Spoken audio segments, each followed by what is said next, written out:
अस्सलाम वालेकुम वरहमतुल्लाहि वबरकातुहू.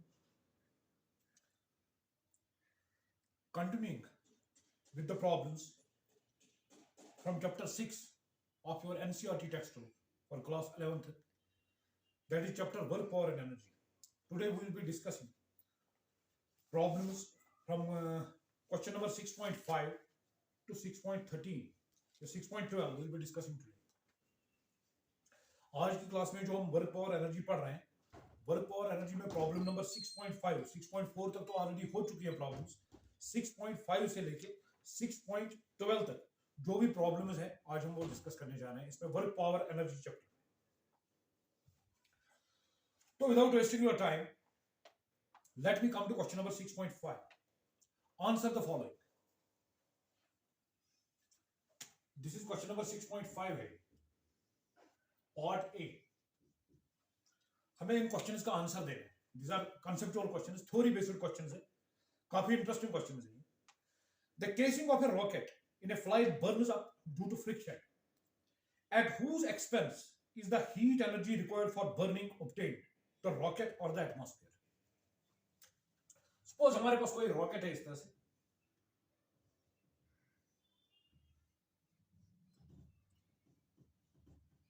और this is a rocket. Rocket की एक आउटर केसिंग होती है. हमसे पूछा गया है जब भी हम रॉकेट फायर करते हैं तो उसकी जो आउटर केसिंग है वो जल जाती है. ठीक है. At whose expense is the heat energy required for burning obtained. जो हीट एनर्जी इसको जलने के लिए दरकार है वो कहां से आती है? क्या वो द रॉकेट और द एटमॉस्फेयर, क्या ये वो एनर्जी रॉकेट से आती है या एटमॉस्फेयर से आती है? ठीक है. देखो जी, जब हमने रॉकेट फायर किया तो क्लियर सी बात है कि इस पे कुछ डेसिपेटिव फोर्सेस लगेंगे, एयर ड्रैग वगैरह. यानी कि जो काइनेटिक एनर्जी है रॉकेट की, काइनेटिक एनर्जी जो है रॉकेट की, kinetic energy that will decrease, वो चेंज हो जाएगी, कम हो जाएगी. ठीक है. जब काइनेटिक एनर्जी कम हो जाएगी, ठीक है, रॉकेट यहां पे देखो फोर्सेस जो लग रहे हैं, एक तो थ्रस्ट फोर्स लग रहा है ऊपर की तरफ. थ्रस्ट फोर्स जो लग रहा है जब फ्यूल यहां पे बर्न होता है, जो एग्जॉस्ट गैसेस होते हैं वो रॉकेट को थ्रस्ट देते हैं ऊपर की तरफ. ठीक है जी. थ्रस्ट के कारण दो फोर्सेस यहां पे लगेंगे, एक थ्रस्ट लगेगा और दूसरा जो है इस पे एयर ड्रैग लगेगी. जो रेस्क्यू फोर्सेस होंगे यहां पे, एक तो थ्रस्ट लगेगा, एफ थ्रस्ट, और दूसरा फोर्स जो इसमें लगेगा that will be F resistive, resistive force होगा. बट जो एफ थ्रस्ट है वो बहुत ज्यादा होगा इस रेजिस्टिव फोर्स के comparison. That will be much larger than this resistive force. So rocket आगे ही बढ़ेगा. But these resistive forces will try to decrease its kinetic energy. ये इसकी मोशन को अपोज करेंगे और इसकी काइनेटिक कम हो जाएगी. उसी काइनेटिक एनर्जी जो कम हो जाएगी उसी के एक्सपेंस पे कुछ हीट प्रोड्यूस होगी जो कि इसकी आउटर केसिंग को जला देगी. वो हीट जो प्रोड्यूस होगी वो न सिर्फ इस आउटर केसिंग को जला देगी, जो आसपास अगल बगल में एटमॉस्फेयर हो उसको भी थोड़ा बहुत गर्म करेगी. ठीक है जी. यानी कि जो हीट रिक्वायर्ड है, जो हीट दरकार है हमें, जो हीट रिक्वायर होती है, जो इसकी केसिंग बर्न करने के लिए रेस्पॉन्सिबल है, वो हीट जो प्रोड्यूस होती है that comes on the expense of this fuel, because the kinetic energy of the rocket decreases and that results, that kinetic energy gets dissipated in the form of heat. उसी के कारण जो kinetic energy change होगी उसके कारण कुछ work done होगी जो कि रिजल्ट होती है, जो कि डिसिपेट होती है इन the form of heat. Suppose मैं मानता हूं कि रॉकेट का जो थ्रस्ट फोर्स है, सपोज दैट इज 1000 जूल्स. ठीक है. या सॉरी 1000 न्यूटन में मानता हूं, या इस तरह मान लो जो वर्क डन बाय रॉकेट है, सपोज दैट इज 1000 जूल्स, जो थ्रस्ट फोर्स के कारण वर्क होगी. और इसके कारण जो रेजिस्टिव फोर्स है, क्योंकि ये बहुत छोटा होगा इन कंपैरिजन टू थ्रस्ट, इसके कारण में जो वर्क होती है सपोज मैं मानता हूं उसको 100 जूल्स.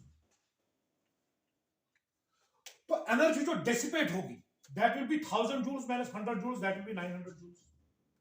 सॉरी, जो एनर्जी बचेगी इसके पास इनिशियल एनर्जी कितनी थी, suppose this is kinetic energy, suppose that was 1000 joules, और 100 एनर्जी इसमें से डिसिपेट होगी. वो डिसिपेटेड एनर्जी गई किधर? वो डिसिपेटेड एनर्जी हो उसके कारण जो ये आउटर लेयर है इसकी ये बर्न हो जाएगी. यानी कि कुछ हीट प्रोड्यूस होगी जिसके कारण ये आउटर लेयर है जो बर्न हो जाएगी. उसके कारण कुछ अगल बगल का एटमॉस्फेयर है वो भी गर्म हो जाएगा उससे। यानी कि यही फोर्स, ये जो लॉस होगा काइनेटिक एनर्जी, जिस ये जो 100 जूल डिसिपेट हो गया, 100 जूल जो डिसिपेट हो गया, उसी के कारण जो वर्क डन होगी दैट विल, यस, जो वर्क डन होगी इसके कारण that will result in producing heat that will be responsible for burning the outer casing of this rocket. वही हीट एनर्जी रिक्वायर्ड है इस रॉकेट को बर्न करने के लिए, आउटर केसिंग इसकी। ठीक है, बिल्कुल सिंपल क्वेश्चन है। तो वो आएगी कहां से? वो तो रॉकेट से ही आएगी। काइनेटिक एनर्जी तो रॉकेट की ही चेंज हुई है, इसलिए वो रॉकेट से ही आएगी। That means at the expense of this fuel, the heat energy that is required to burn the outer casing of this rocket will come. ठीक है, this was your A part. अब इसका B part देख रहे हैं। Comets move around the sun in highly elliptical orbits. This is an elliptical orbit. यहां पे मैं इसके एक फोकस पे मैं सन मानता हूं, this is sun.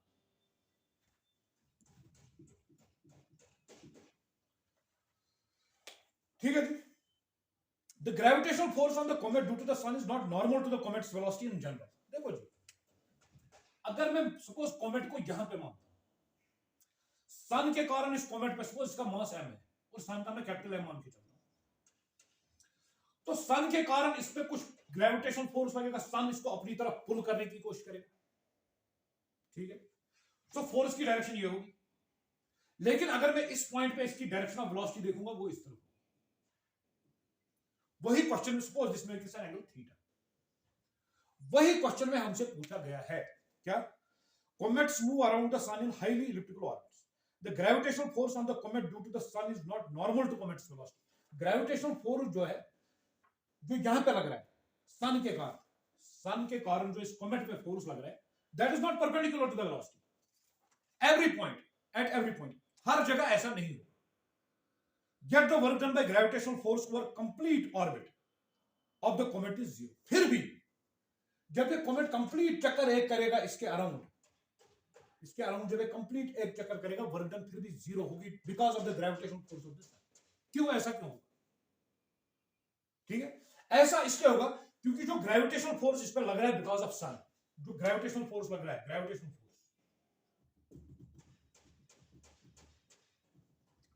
Gravitational force हमें पता ही है, gravitational force is a conservative force, conservative होता है।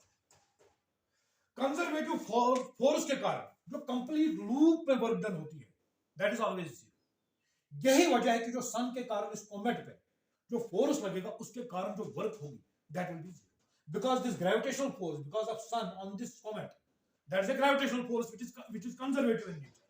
कंजर्वेटिव फोर्स के कारण जो राउंड ट्रिप में या जो क्लोज्ड लूप में जो वर्क डन होती है because of this conservative force that is zero.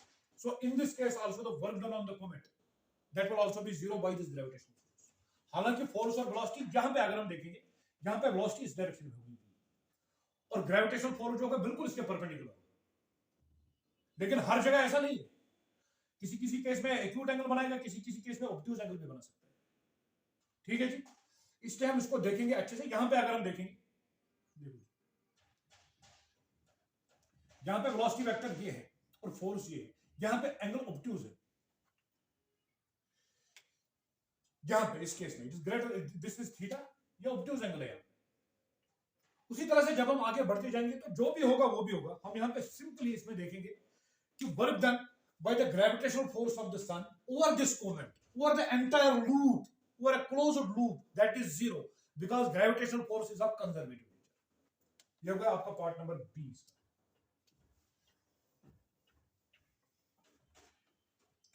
अब आ जाओ पार्ट नंबर सी पे। An artificial satellite orbiting the Earth in very thin atmosphere loses its energy gradually due to dissipation against atmospheric resistance, however small.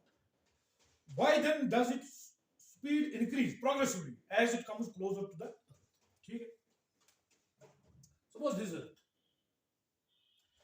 इसके around में एक orbit मानता हूं इस तरह से।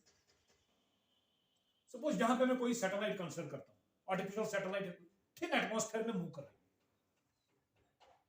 ठीक है जी, हमसे क्या पूछा गया है? Gradually it's energy gradually loses its energy gradually due to dissipation against atmospheric resistance.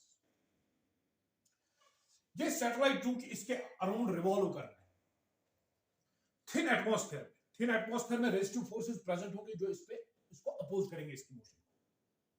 ठीक है, मैं सपोज इसका मास यहां पे हमें बोलना है, पहले क्वेश्चन सुनो, हमें बोलना है कि जो ही इस पे जो रेजिस्टिव फोर्सेस लगते हैं ये अर्थ के क्लोज आ जाती है। रेजिस्टिव फोर्सेस के कारण इस पे जो वेलोसिटी है वो कम होनी चाहिए, लेकिन जो ही ये अर्थ के क्लोज आती है इसकी वेलोसिटी बढ़ जाती है। ऐसा क्यों होता है? ठीक है, देखते हैं कैसे होता है।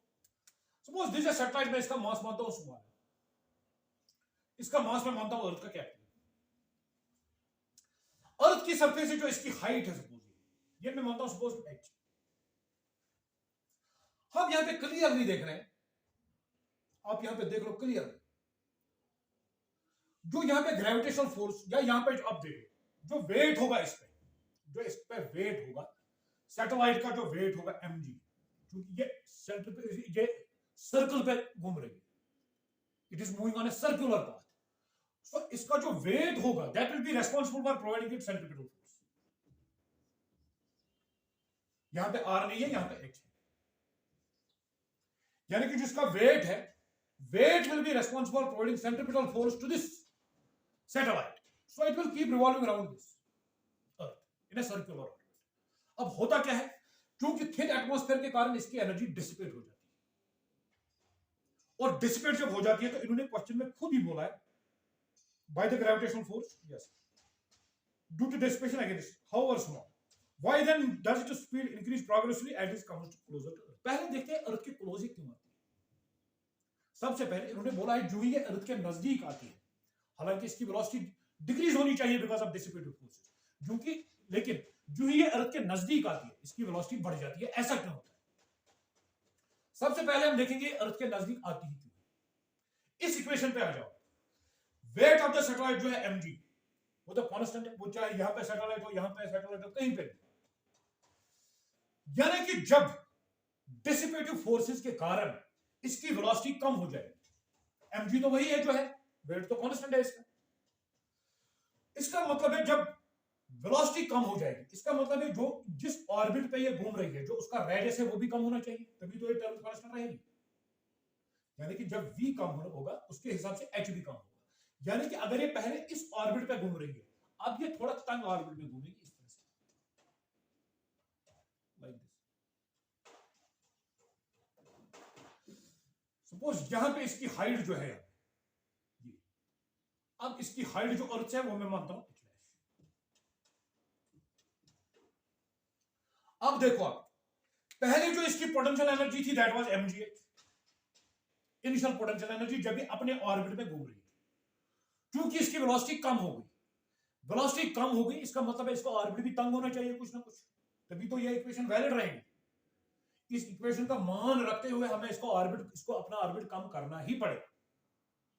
ठीक है जी, मैं मानता हूं ये इस ऑर्बिट में आ गई, इस तरह से मान लो, इस तरह से, ये उधर मत दिखा रहे, इस तरह, हाँ जी, ग्रेजुअली ये इस ऑर्बिट में आ गई, इस ऑर्बिट कुछ टाइम के बाद, अब इस ऑर्बिट में इसने घूमना स्टार्ट कर, तो हम यहां पे देख रहे हैं पहले जो इसकी एनर्जी थी, ये मैं मानता हूं इस पॉइंट पर इसी ऑर्बिट में हम घूम रही, पहले जो इसकी पोटेंशियल एनर्जी थी दैट वाज mgh,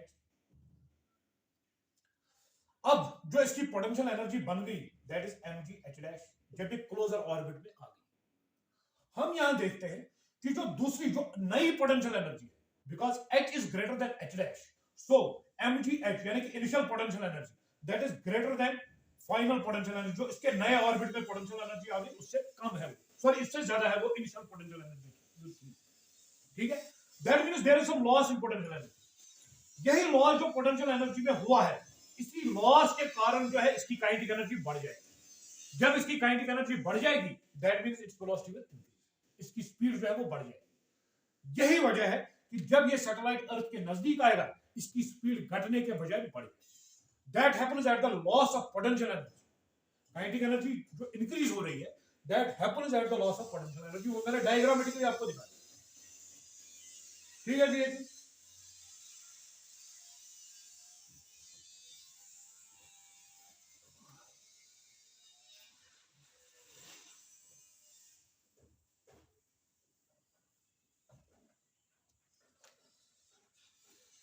अब इसका डी पार्ट आ रहा है,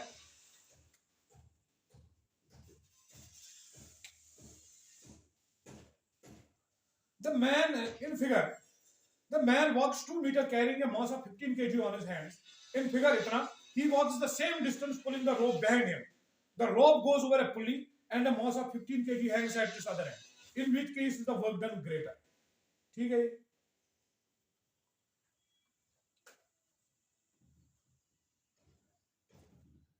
यहाँ पे हमारे पास दो डायग्राम्स दे रखी हैं। पहले डायग्राम में इस तरह से बताया गया है, ये कोई आदमी है,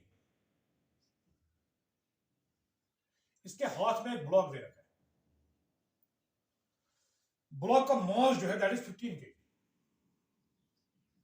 और ये इस तरफ बढ़ रहा है। ठीक है, दूसरे केस में क्या किया है,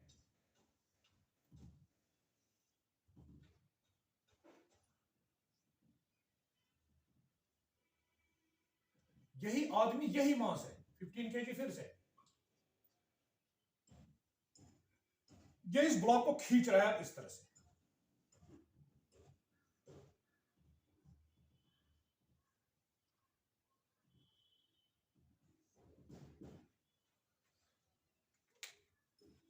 हमें क्या बताना है,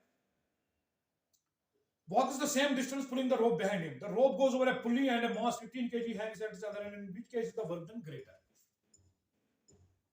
देखो जी, सबसे पहले मैं इस क्वेश्चन को थोड़ा एक्सप्लेन करने की कोशिश करता हूं।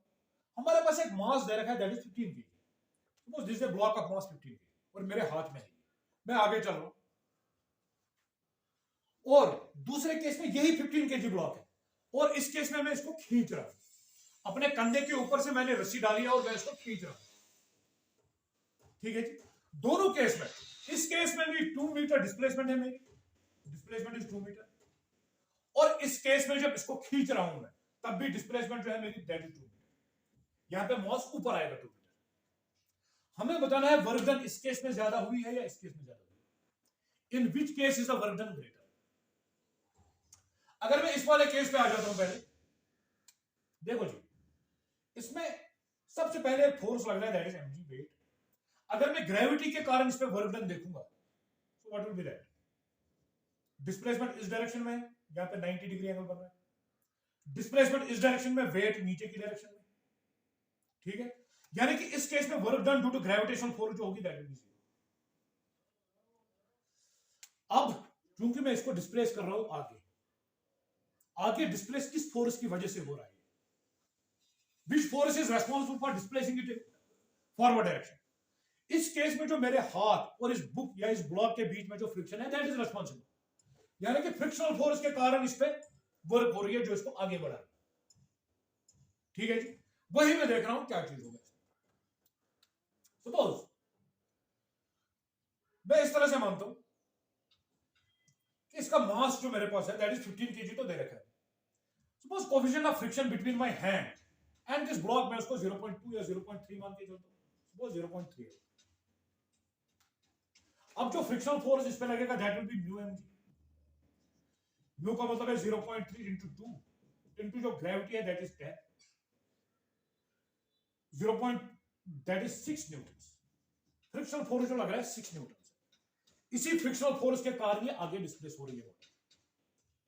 ठीक है, तो वर्क डन जो होगा इस केस में due to friction that will be 6 into 2, force into displacement, 2 ही मीटर तो आगे बढ़ी है, दैट मींस दैट इज 12।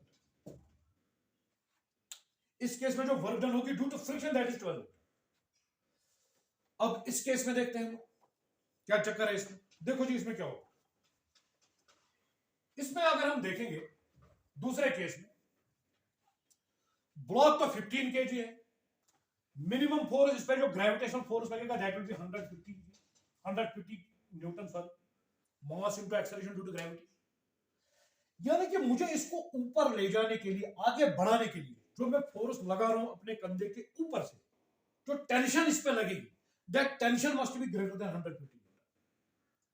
जो मिनिमम वर्क, अगर मैं लिमिटिंग केस पे देखूंगा, मैं देखूंगा डब्ल्यू मिन, मिनिमम, यानी कि मुझे यहां से मिनिमम 150 न्यूटन का फोर्स लगाना है तभी वो आगे बढ़ेगा, that will be 150 into 2 that is equal to 300 newton. तो इस केस में जो वर्क डन होगी दैट विल बी 300 न्यूटन। यानी कि इस केस में मुझे वर्क डन जो होगी वो ज्यादा होगी। ठीक है जी। अब अगर मैं एक काम करूंगा, ग्रेविटेशनल फोर्स के कारण अगर मैं यहां पे वर्क देखूंगा, डिस्प्लेसमेंट ऊपर 2 और फोर्स नीचे की तरफ, दैट विल बी -300। इस केस में अगर मैं वर्क डन देखूंगा, ठीक है, इस केस में अगर मैं वर्क डन देखूंगा, यहां पे work done against gravitational force अगर मैं देखूंगा, दैट विल बी 300 न्यूटन। ठीक है, अगर मैं यहां पे देखूंगा work done against gravitational force, that will be 0 because force and displacement those are in opposite direction. So clearly इस केस में ही वर्क ज्यादा होगा। ठीक है जी, this was your D part of this question. ये डी पार्ट था आपका इस क्वेश्चन। अच्छा क्वेश्चन है, कंसेप्चुअल क्वेश्चन। अब आ जाओ 6.6 पे। Question number 6.6 is there. Underline the correct alternative. इसमें कुछ हमारे पास दे रखे हैं कुछ ऑप्शंस, हमें करेक्ट ऑल्टरनेटिव बताना है इसमें। पहला पार्ट जो पूछ रहे हैं, when a conservative force does positive work on a body, the potential energy of the body increases, decreases or remains unaltered.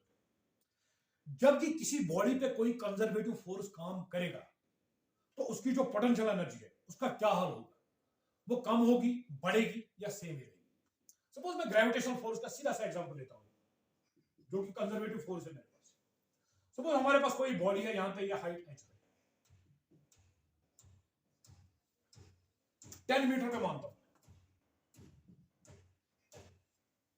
मैंने इस बॉडी को छोड़ दिया, अब ये यहां पे आ गई सपोज 5 मीटर। पहले केस में जो पोटेंशियल एनर्जी थी मेरे पास, सपोज ये 10 केजी का ब्लॉक है, 10 केजी का गोला है कोई, मैंने इसको छोड़ दिया। मुझे बोलना है कि जो कंजर्वेटिव फोर्स अगर पॉजिटिव वर्क करेगा, अगर कंजर्वेटिव फोर्स पॉजिटिव वर्क करेगा, उस केस में इस बॉडी की पोटेंशियल एनर्जी कम हो जाएगी, ज्यादा हो जाएगी या बराबर रहेगी। मैं यहां पे देखता हूं पोटेंशियल एनर्जी जो इनिशियली थी, that is mgh, that is 10 into 10 into 10, mass 10 kg, acceleration due to gravity 10, height जो इसकी है that is 10, that is 1000 joules। अब जब ये नीचे आ गई तो इसकी जो पोटेंशियल एनर्जी फाइनल है, दूसरे केस में जो है वो पॉइंट ए है, ये पॉइंट बी है, जो पॉइंट पोटेंशियल एनर्जी होगी at point B, that will be mass कितना है 10, जी कितना है फिर से 10, into what is acceleration due to, sorry, what is height, this इस बार हाइट कितनी है, that is 5, that means that will be 500। हम क्लियरली यहां पे देख रहे हैं कि जो पोटेंशियल एनर्जी है इस बॉडी की, जब ग्रेविटेशनल फोर्स, इस केस में ग्रेविटेशनल फोर्स भी उसी डायरेक्शन में था, कंजर्वेटिव फोर्स भी उसी डायरेक्शन में था और डिस्प्लेसमेंट भी उसी डायरेक्शन में थी, तो हम देख रहे हैं कि पोटेंशियल एनर्जी हो 1000 से 500। That means whenever a conservative force does a positive work on a body, does positive work on a body, the potential energy of the body decreases। so यहां पे क्वेश्चन दिया था increases decreases क्या होगा, तो हम लिखते हैं क्लियरली डिक्रीज हो जाएगा। ये 6.6 का ए पार्ट। बी पार्ट में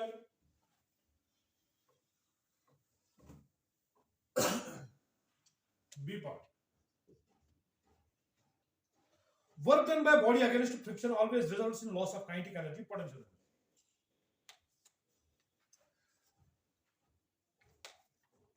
work done by body against friction, friction के अगेंस्ट जो काम होगा कोई बॉडी करेगी तो उससे क्या होगा, काइनेटिक एनर्जी या पोटेंशियल एनर्जी, लॉस किसका होगा, काइनेटिक एनर्जी का या पोटेंशियल एनर्जी। ठीक है, will always result in loss of kinetic energy or potential energy। देखते हैं, सपोज ये कोई इंक्लाइंड प्लेन है और मेरे पास यहां पे कोई ब्लॉक है,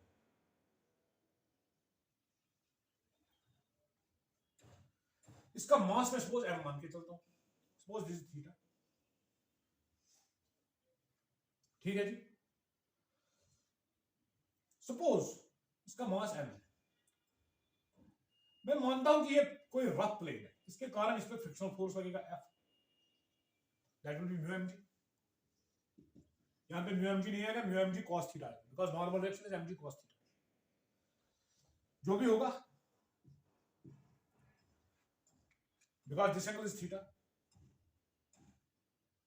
तो ये जो है this will be normal reaction, this will be mg cos theta, because this angle is theta, this is mg। मुझसे पूछा गया है कि जो वर्क डन अगेंस्ट फ्रिक्शन होगी, जो फ्रिक्शन के अगेंस्ट काम होगा, उसकी वजह से पोटेंशियल एनर्जी इस ब्लॉक की बढ़ेगी या कम हो जाएगी। पोटेंशियल एनर्जी पूछा है या kinetic energy? Yes, results in loss of kinetic energy या पोटेंशियल एनर्जी। देखो जी, मैं इसमें कुछ काम कर रहा हूं अगेंस्ट फ्रिक्शन, सपोज मैं फोर्स एफ लगा रहा हूं, मैंने इसको कुछ फोर्स इंपोर्ट किया F.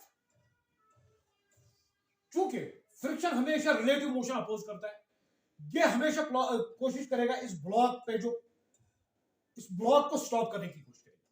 That means its velocity will decrease with time, time के साथ ही वेलोसिटी कम हो जाएगी। That means there will be a loss in kinetic energy. लेकिन इनिशियली ये ब्लॉक अगर यहां पे था, तो पहुंचते पहुंचते सपोज अगर इसकी वेलोसिटी यहां पे 0 भी हो गई, अगर यहां पे सपोज ये 1 मीटर की ऊंचाई पे था, 1 मीटर, यहां पे सपोज ये 1.5 मीटर की ऊंचाई पे, तो मैं देख रहा हूं इसकी पोटेंशियल एनर्जी फिर से बढ़ रही। हालांकि काइनेटिक एनर्जी कम हो गई, लेकिन पोटेंशियल एनर्जी जो इसकी है वो बढ़ जाती है। तो पोटेंशियल एनर्जी उसके साथ कोई लेना देना नहीं है।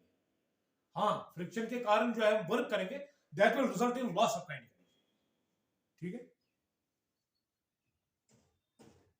Yes, kinetic energy potential. अगर हम उल्टा भी देखेंगे, उल्टा अगर ये ब्लॉक वापस आने की कोशिश करेगा, फ्रिक्शन उसको अपोज करेगा, फ्रिक्शन ऊपर की तरफ लगेगा, और जो ग्रेविटेशनल फोर्स का कंपोनेंट mg sin थीटा वो उसको नीचे लाएगा। That means mg sin theta will be performing work against what? Against this thing, against the frictional force. ठीक है, उस केस में भी काइनेटिक एनर्जी इसकी कम हो जाएगी या बढ़ भी सकती है काइनेटिक एनर्जी उस केस में। लेकिन फ्रिक्शनल फोर्स जो है उसके अगेंस्ट जो वर्क होगी, या फ्रिक्शनल फोर्स जो काम करेगा, वो जो काम करेगा, that will try to stop this body, that will try to reduce its kinetic energy. हालांकि पोटेंशियल एनर्जी का उसके साथ लेना देना कुछ नहीं।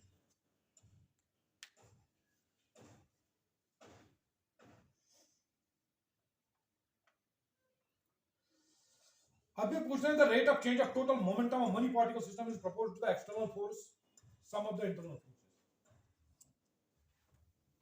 तुमने मनी पार्टिकल सिस्टम बोला है, बस कोई 2 पार्टिकल सिस्टम है, मैं इसको आइसोलेटेड सिस्टम मान के चलता हूं।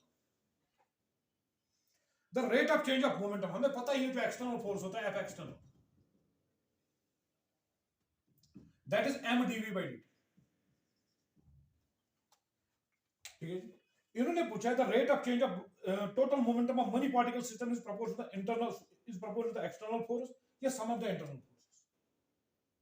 मास अगर हम सिस्टम का, इस सिस्टम का मास हम कांस्टेंट मानते हैं, तो sum of the internal force in case of this isolated system, isolated system के केस में जो sum of the internal forces होता है that always equals to 0।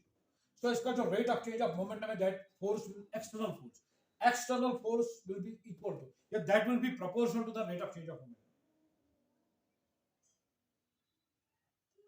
Yes, the rate of change of momentum that will directly proportional to the external. जितना ज्यादा हम external force लगाएंगे उतना ज्यादा मोमेंटम चेंज हो जाएगा उसका। अब ये पूछ रहे हैं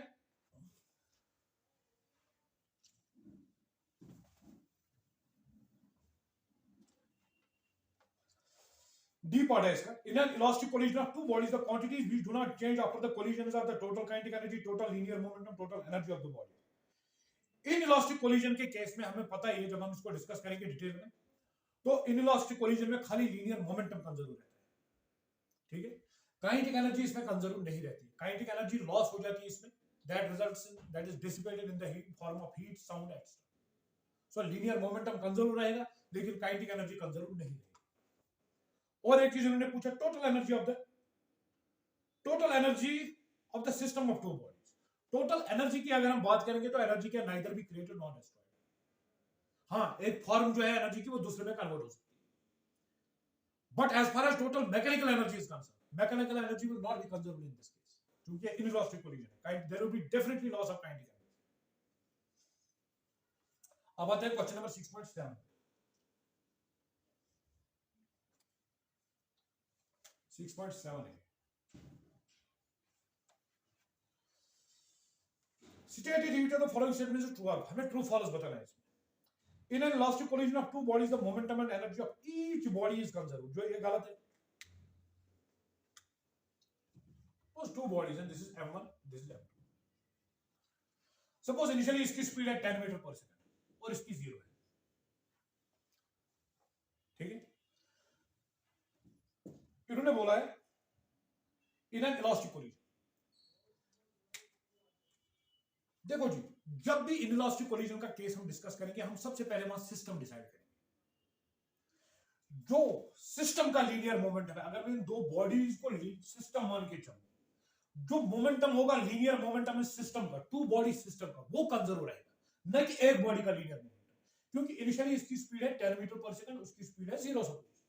जब ये कोलाइड हो गए एक दूसरे के साथ इलास्टिकली, हो सकता है इसकी वेलोसिटी 0 हो जाए या 5 मीटर पर सेकंड हो जाए और उसकी 7 मीटर पर सेकंड हो जाए, ऐसा कुछ हो जाए.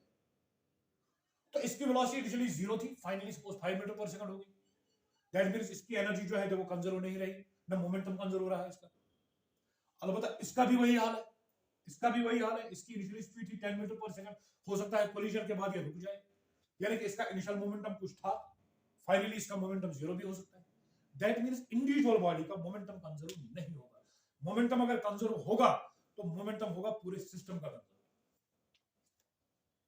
This was your question number 6.7 part A. Total energy of system is always conserved no matter what internal and external forces on the body are present. ये भी गलती है. इसने बोला total energy of system is always conserved. Suppose यही system फिर से ले लेते हैं. ये बोलता है कि इसकी टोटल एनर्जी कंजर्व रहती है, चाहे हम इस पे इंटरनल फोर्सेस की बात करें चाहे एक्सटर्नल फोर्सेस की बात करें.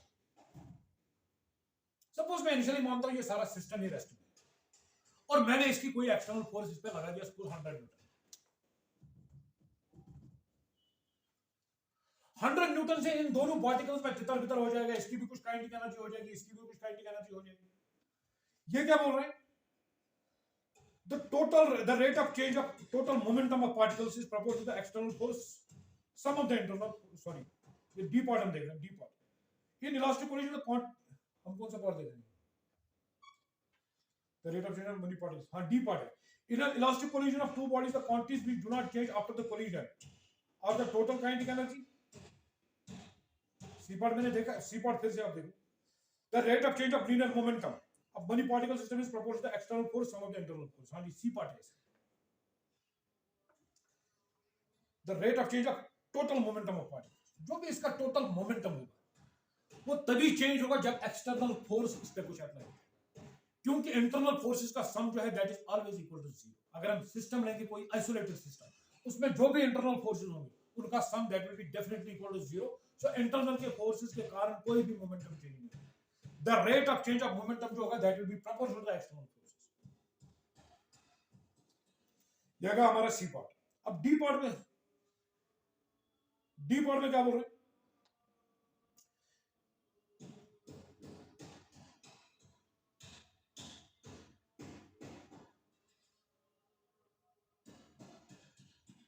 सॉरी मैं पीछे चला गया. हम बी पार्ट इसका डिस्कस कर रहे हैं. क्वेश्चन नंबर 6 का हम बी पार्ट, क्वेश्चन नंबर 7 का हम बी पार्ट डिस्कस कर रहे हैं. Total energy of a system is always conserved no matter what external and internal forces. ये भी मैंने बोल दिया. जब भी एक्सटर्नल फोर्सेस लगे तो एनर्जी चेंज हो जाएगी, क्योंकि एक्सटर्नल फोर्सेस के कारण हम इस तरह भी दे सकते हैं. एक्सटर्नल फोर्स के कारण वर्क होगी कुछ ना कुछ, हालांकि इंटरनल फोर्सेस का जो सम होगा दैट विल बी 0, लेकिन एक्सटर्नल फोर्सेस के कारण जो वर्क होगी that will have some value और उसके कारण काइनेटिक एनर्जी चेंज हो जाएगी.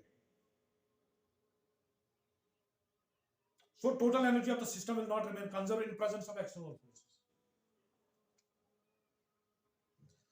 Work done in the motion of a body over a closed loop is 0 for every force in nature. Conservative force के केस में मुझे पता है कि कंजर्वेटिव फोर्स, उन्होंने बोला है कि work done during a round trip या closed loop that is always 0, चाहे कंजर्वेटिव फोर्स लगे चाहे नॉन कंजर्वेटिव फोर्स लगे. ये भी गलत है. ये गलत क्यों है? कंजर्वेटिव फोर्स के कारण हमें पता ही है work done during a round trip या work done in a closed loop that is 0, तो 0 के बराबर होती है. अब मैं नॉन कंजर्वेटिव फोर्स लेता हूं, सपोज फ्रिक्शन, वो इसका मास है, वेट इस पे mg, नॉर्मल रिएक्शन n लगेगी इस पे, फ्रिक्शनल फोर्स पीछे, मैं मानता हूं कि सपोज इसकी डिस्प्लेसमेंट जो है, suppose this point A, this is point B, मैं मानता हूं कि जो इसकी डिस्प्लेसमेंट होगी from point A to point B, उसको मैं एस मानता हूं। इस केस में फ्रिक्शन पीछे, डिस्प्लेसमेंट आगे, work done in moving the body from A to B, that will be F dot S, F S cos 180 degree, क्योंकि फ्रिक्शन, फोर्स ऑफ फ्रिक्शन पीछे, डिस्प्लेसमेंट आगे, that will be minus F into S. Work done in B to A, जब body B से वापस आएगी ए की तरफ, friction तो वही रहेगा, माइनस सॉरी एफ, डिस्प्लेसमेंट भी वही है एस, लेकिन फिर से हम देख रहे हैं जब बॉडी वापस भी आए तो फ्रिक्शन इस तरफ, फ्रिक्शन फोर्स पीछे, डिस्प्लेसमेंट आगे की तरफ, यानी कि angle between frictional force and displacement that is once again equal to 0, यानी कि वर्क डन जो होगी फिर से नेगेटिव। टोटल वर्क अगर मैं देखूंगा इन द क्लोज्ड लूप, यानी कि ए से बी तक और बी से वापस ए तक आने में, that will be WAB plus WBA, WAB minus FS, फिर से plus minus FS, that will equal to minus 2 times FS, this is not equal to 0। तो work done during a round trip that is 0 only for a conservative force. अब आ जाओ question number 6.8 पे। आप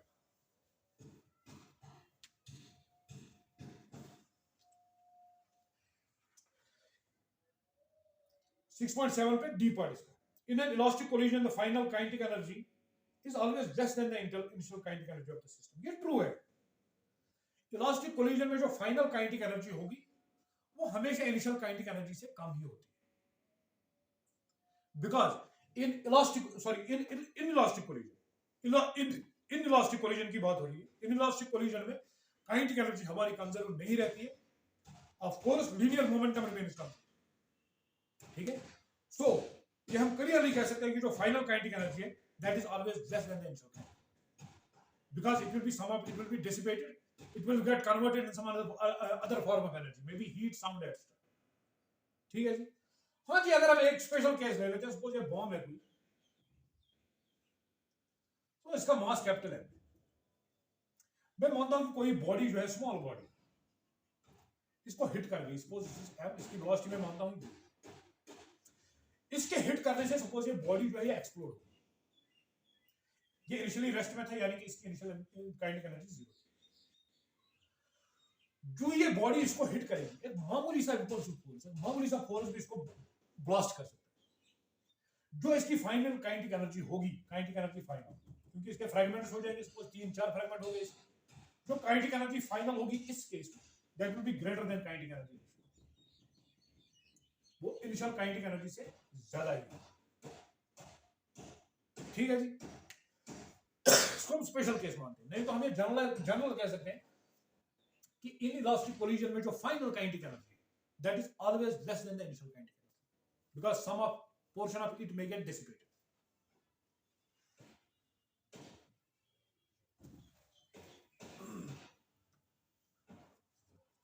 This was our question number 6.7. 6.8 जो है ये Holi and सोली जो है थ्योरी कोलिजन उस पे बेस्ड है, मैं इसको स्किप कर रहा हूं इस टाइम, जो नेक्स्ट क्लास आपकी होगी मैं इंशाल्लाह उसमें डिस्कस करूंगा इसको, आप इसको मार्क करके रखो 6.8। अब आ जाओ क्वेश्चन नंबर 6.9 पे। A body is initially at rest, ये ऑब्जेक्टिव क्वेश्चन है आपका। A body is initially at rest, it undergoes one dimensional motion with a constant acceleration. The power delivered to it at time t is proportional to t to the power 1/2, t to the power 3/2 and t square.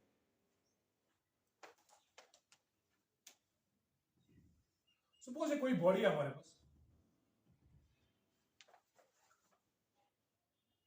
Initially rest पे, यानी कि u is equal to 0.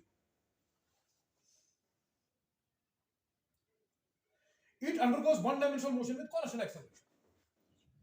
इसने आगे बढ़ना start किया with some constant acceleration. Suppose a is constant, ये तो constant दे रखा है, यानी कि we can apply kinematic equations. It is uniformly accelerated motion. हमसे क्या पूछा गया है? The power delivered to it at time t is proportional. देखो जी, पावर जो होता है that is F dot, dot product of force and velocity, that is equal to F V. यहां पे फोर्स भी इसी डायरेक्शन में लग रहा है, क्योंकि एक्सेलरेशन इसी डायरेक्शन में, फोर्स भी इसी डायरेक्शन में होगा, तो वेलोसिटी भी इसी डायरेक्शन में होगा, that is F V। cos 0 degree that is 0, sorry cos 0 degree that is 1, यानी कि force into velocity, power will be equal to force into velocity. अब मुझे पावर और टाइम के बीच में रिलेशन निकालना है। यस, तो power derivative two time is proportional, power और टाइम के बीच में मुझे रिलेशन चाहिए। ठीक है, मैं इसको लिख सकता हूं, सपोज इसकी initial velocity u is equal to 0, मैं मानता हूं at time t is equal to t, किसी टाइम t पे मैं मानता हूं इसकी वेलोसिटी v है। ठीक है, तो यहां पे मैं लिख सकता हूं power is equal to v के बदले जो ये v मैंने यहां पे माना आफ्टर सम टाइम t, ये यहां पे भी हो सकता है टाइम t, कोई फिक्स्ड नहीं है कि यहीं पे टाइम t हो। v के बदले मैं लिख सकता हूं because it is uniformly accelerated motion, it is u plus vt, यानी कि power will be equal to f times u is 0 plus acceleration into time, यानी कि power is equal to f at f is constant, a is constant, यानी कि power is equal to some constant time is t, यानी कि power is directly proportional, power t के proportional इस case में। ठीक है, बॉडी इनिशियली रेस्ट पे थी, टाइम t के बाद हमने इसकी वेलोसिटी v मानी, तो मुझे बोलना है कि पावर और टाइम के बीच में रिलेशन क्या होगी, how will power depend upon the velocity. हम देख रहे हैं कि रिलेशन जो है वो लीनियर। करिए, this is question number 6.7, sorry this is question number 6.9 था, दिस वाज 6.9। अब आ जाओ 6.10 पे।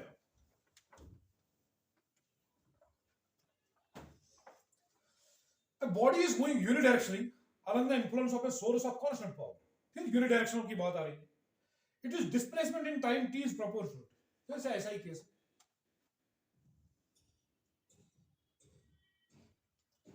यूनिडायरेक्शनली बॉडी मूव कर, ठीक है, under the influence of a source of constant power, कोई सोर्स ऑफ कांस्टेंट पावर इस पे लग रहा है। सपोज लिफ्ट की मोशन हम कंसीडर करते हैं, एलिवेटर, बिकॉज जो उसमें मोटर जो ड्राइव करता है उसका पावर हम कांस्टेंट ही मानते हैं वो हम आगे देखेंगे क्या होगा उसके पावर। तो हमें इस केस में बताना है it is displacement in time t is proportional, displacement और टाइम के बीच में मुझे रिलेशन निकालना। फिर से power is equal to, direct लिखता हूं मैं f into v,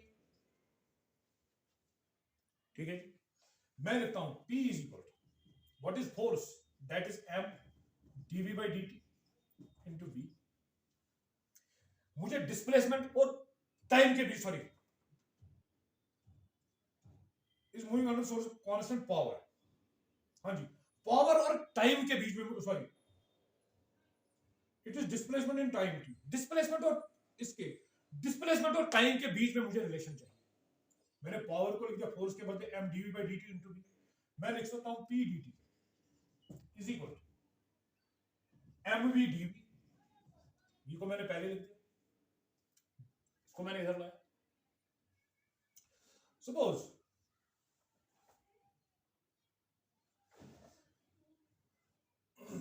मैं इसकी वेलोसिटी सपोज इनिशियली 0 मानता हूं, suppose initially the body is at rest, तब क्या होगा, तब होगा यहां पे मैं मानता हूं सपोज p dt जो होगा that will equal to mv dt, clear, मैं इसको इंटीग्रेट कर देता हूं इस तरह से, m कांस्टेंट है, इंटीग्रल साइन से बाहर आएगा। मैं मानता हूं जब टाइम 0 था इसकी वेलोसिटी भी 0 थी, जब टाइम t हुआ मैं इसकी वेलोसिटी v मानता हूं, इसमें कोई प्रॉब्लम नहीं। मैं लिख सकता हूं यहां पे p integration of dt that is t, clear, पहले t दे दो फिर 0 दे दो फिर भी t आएगा, that is equal m v dv, इसकी इंटीग्रेशन आएगी हमारे पास v square by with limit 0 to, यानी कि pt जो होगा that will be equal m v square by 2, यानी कि जो v स्क्वायर है that will be equal to 2pt divided by m, clear. मुझे डिस्प्लेसमेंट और टाइम के बीच में रिलेशन चाहिए, मैं लिख सकता हूं यहां पे v जो है that will be equal root under 2pt divided by m, इसमें कोई प्रॉब्लम नहीं है। मैं लिख सकता हूं v is equal to 2p constant p भी कांस्टेंट m, इसको मैं इस तरह से लिखता हूं root under 2p bye m फिर मेरे पास बचा टी, वो भी रूट के अंदर ही है, उसको मैं लिखता हूं T raise power 1/2। Clear? v के बदले में आराम से लिख सकता हूं dx/dt is equal to 2p और m जो है ये तीनों कांस्टेंट है। 2p कांस्टेंट, पावर दे रखा है क्वेश्चन में, source of constant power, m भी कांस्टेंट है, इसको मैं कांस्टेंट c लिख देता हूं यहां पे t टू द पावर 1। मैं लिख सकता हूं dx जो है that is c t to the power 1/2 dt। आगे बढ़ो, इसमें फिर से इंटीग्रेट कर दो इसको, integral dx is equal, c तो बाहर आ ही जाएगा, integral t to the power 1/2 dt। Initially मैं डिस्प्लेसमेंट 0 मानता हूं जब टाइम 0 था, फिर मैं मानता हूं सपोज ये x थी, यहां पे टाइम t हो गया, उस टाइम t के बाद उसकी डिस्प्लेसमेंट x, मैं लिख देता हूं यहां पे x because integral dx that is x 0 to x is equal, c तो ऐसे ही रहेगा t to the power 3/2 that is sorry t to the power 1/2, इसकी इंटीग्रेशन हो जाएगी t to the power 3/2 divided by 3/2।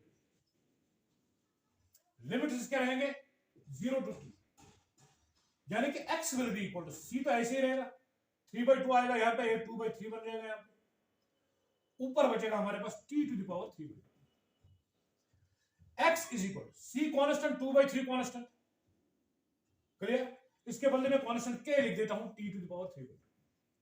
मैं लिख देता हूं x is directly proportional to t to the power 3/2, यानी कि x की जो रिलेशन होगी, x की जो डिपेंडेंस होगी t पे, that will be x is proportional to t to the power 3/2। है कोई ऑप्शन? चेक करते हैं इसका answer 6.10 t to the power 3। इसमें 2 बार इंटीग्रेट करना पड़ा हमें, बाकी क्वेश्चन बिल्कुल सिंपल है। ऐसा क्वेश्चन नीट जेईई में कई दफा पूछा गया। This was question number 6.9। हाँ जी 6.9। अब आ जाओ 6.10 पे।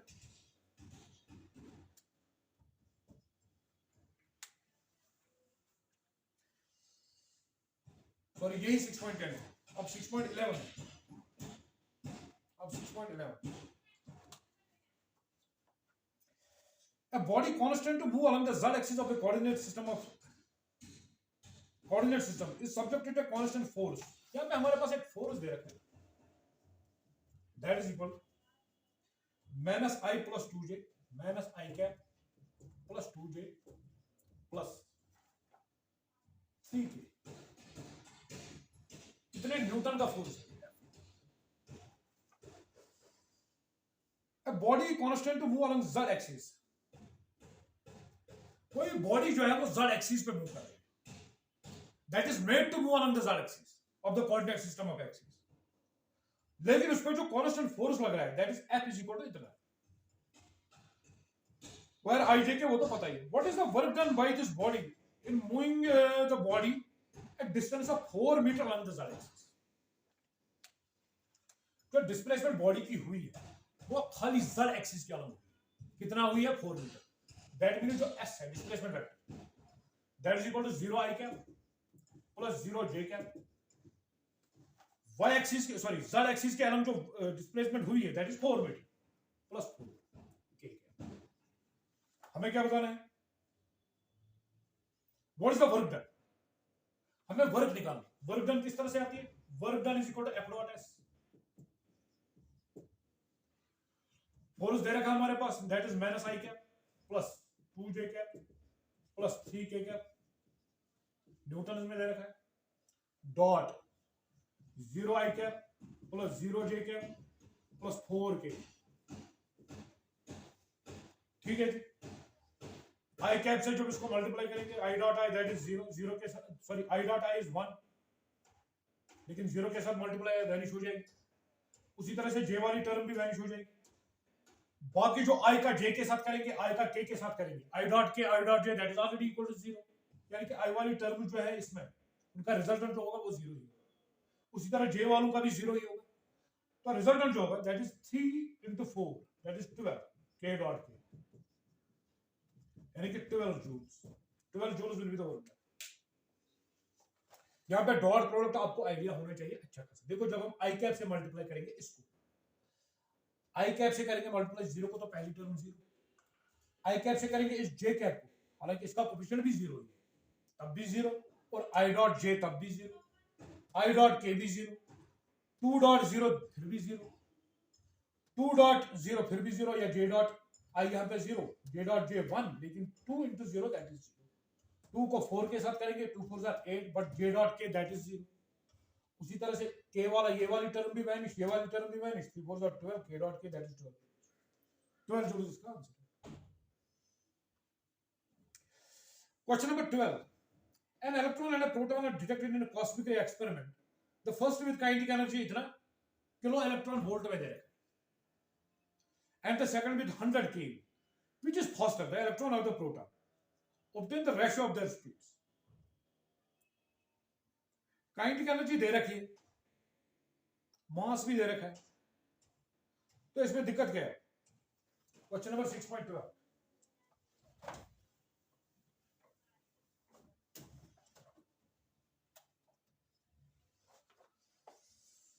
an electron and a proton are detected in a cosmic experiment. The first with kinetic energy. मैं लिखता हूं यहाँ पे जो काइनेटिक एनर्जी है इलेक्ट्रॉन की वो दे रखी है हमारे पास 10 केवी,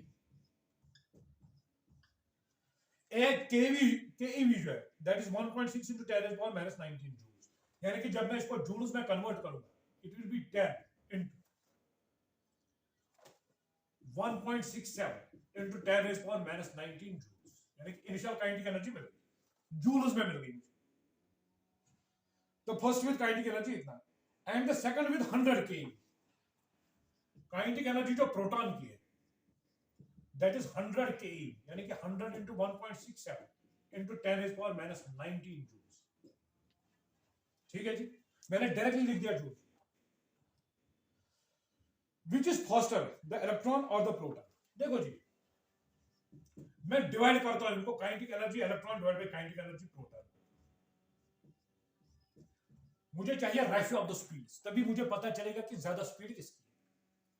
मैं सीधे लिखूंगा यहां काइनेटिक एनर्जी जो इलेक्ट्रॉन की है that is 1/2 mass of electron into velocity of electron का square divided by 1/2 kinetic energy, sorry ये प्रोटॉन है, काइनेटिक एनर्जी जो प्रोटॉन की है that is 1/2 mass of proton into velocity of proton का स्क्वायर। वो हमारे पास दे रखी है, अभी हमने निकाली kinetic energy electron that is 10 into 1.67 into 10 raised power minus 19 joules divided जो प्रोटॉन की काइनेटिक एनर्जी थी that is 100 into 1.67 into 10 raised power minus 19 joules। यहां पे देखो 1.767 into 10 raised power minus 19, 1.67 into 10 raised power minus 19 cancel, 0 और 0 cancel, 1/2 और 1/2 यहां पे कैंसल। मैं देखता हूं यहां पे आएगा, मुझे रेशियो चाहिए VE by VP। देखो मैं लिख सकता हूं यहां पे वेलोसिटी ऑफ इलेक्ट्रॉन का square divide by velocity of proton का स्क्वायर दैट इज इक्वल,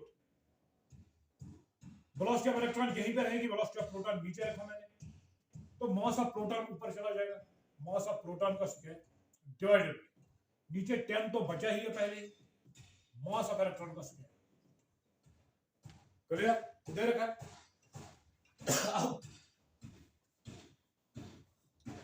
मुझे VE डिवाइड बाय VP चाहिए दैट इज इक्वल, इसको मैं लिख सकता हूं यहां पे 100।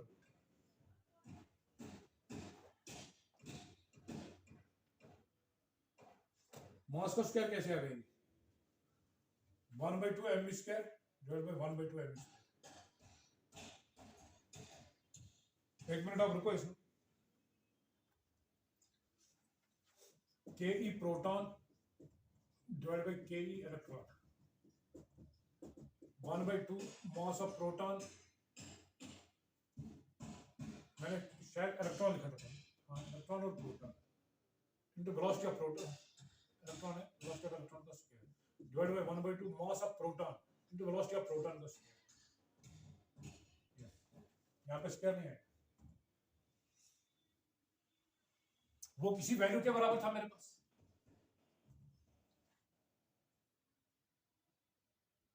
नहीं, इसमें स्क्वायर आएगा, मास में स्क्वायर नहीं है, मास में स्क्वायर नहीं है, गड़बड़ यहीं पे होगी, क्योंकि वेलोसिटी का तो स्क्वायर है लेकिन मास का नहीं। और velocity of electron divide by velocity of proton, velocity of electron divide by velocity of proton का होल स्क्वायर अगर मैं ले लूं, यहां से भी देखो, दैट इज 2 टाइम्स,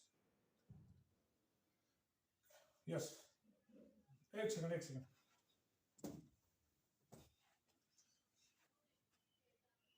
यस, वो जो भी आया था अभी,